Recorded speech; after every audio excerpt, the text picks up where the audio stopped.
All right, so what is your experience with playing an instrument? Oh, like any instrument? Yeah. Ooh. I played like balancing guitar in like elementary school as like an introduction, and then The violin, 5 years I did it for. Playing the violin was really fun. And I really, really liked that. And I got really, really good at it. I first played violin in 4th grade and then drumline. Cello. clarinet. Do you still play the violin at all? Or? I want to. I stopped playing in my junior year of high school. What made you stop playing those instruments? It was a priority back in high school. And then it just kind of like dropped. One, not having like a music program at my high school. One, I didn't have much of an interest in it. I moved on to other stuff. Also, lack of access. I rented the instrument from the school district. One of the friends I had in high school played music. Like I could still pick it up and play it if it becomes a priority. I wanted to go back, try it again. I do, because I missed it. So what would it take for you to pick up an instrument again? The best experiences I had was playing with other people. More time. Right now I'm working 2 jobs. Nothing, because I'm ready. Whenever I get the instruments, I'm ready. If I had like a group that had like a dedicated time and a dedicated place. If there is like an ease of access to do it, like it does seem like a barrier. So it would be like equipment. I've been wanting to buy a xylophone. And I have to, pay all this money to invest in something that I don't know if I want to. There is some sort of like way to test it out beforehand. That was like easy to get to and but just accessible. If it was just maybe more accessible, I'd be interested. Well, welcome to Presto, a free and community-based nonprofit for public music workshops in South Florida. So there's a lot to unpack here. First of all, yes, the vast majority of the meetings will be free. It's really important to me that the service remain as accessible as possible, so we'll do the very best to secure operating funds from donations or work outside of our regular meetings. Next, Presto is a community-based organization, meaning it's made up by and for the thriving local community. The whole point of this project is to bring people together.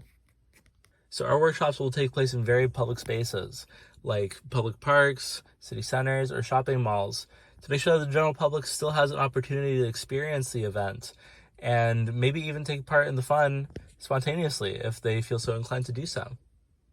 And lastly, Presto for now is a local South Florida-based operation, meaning our events will pop up in various places around South Florida, ranging from Miami to maybe West Palm. So to summarize, our mission is to provide a safe and accessible space for people of all skill levels to find enjoyment in the act of making music together. So let's look at what a typical Presto meeting might look like, with some concept art to go along with it. First, we need to secure a venue. Again, think about places where people are likely to be anyways, like state parks, city plazas, even the side of the street even. Somewhere where we're okay and have permission to make a lot of noise, and where that's likely to be received well by the people that are going to be around anyway. The point here is to get people's attention and to get people into the group who might not have otherwise been interested. Once the venue is secured, we'll need to decide on a theme, advertise the event, and hopefully secure some volunteers to assist with the setup process.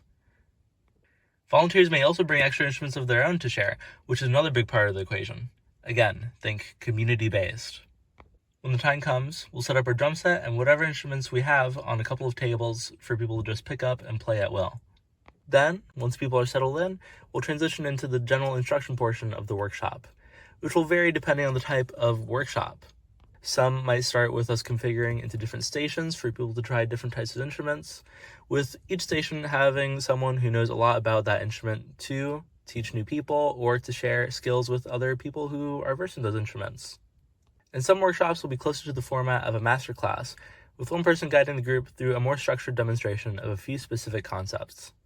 Now, the second half will be an open jam session where people are encouraged to go crazy and experiment, express themselves the best they can through their instrument. This is the portion where beginners can start to apply their newfound skills, and experts can come to polish their skills and show off a little bit. Overall, the point here is just to have fun, to groove with people that you might not have ever grooved with before, people who might not have ever considered grooving before. And so once everyone's done, we'll have everyone give back any borrowed instruments, and we'll put those away, and whatever volunteers we have for the day will help us tear everything back down and get things looking the way they were when we got there. Then afterwards, we'll post some highlights from the workshop, whether that be a couple photos or some video that we got from the event. And that's basically it. We'll plan on meeting about twice a month on an irregular basis based off of availability of venue and volunteers. We'll also have an extra meeting a month for regular volunteers who want to help plan meetings and organize events and overall make Presto a better organization. We're hoping to be able to save up enough money as well to be able to hire a higher profile musician every now and then to be able to come in and give a free master class as well. And that's all the time I have for today. For more information, you can learn more by visiting our website at the link on screen. Presto. Make music together.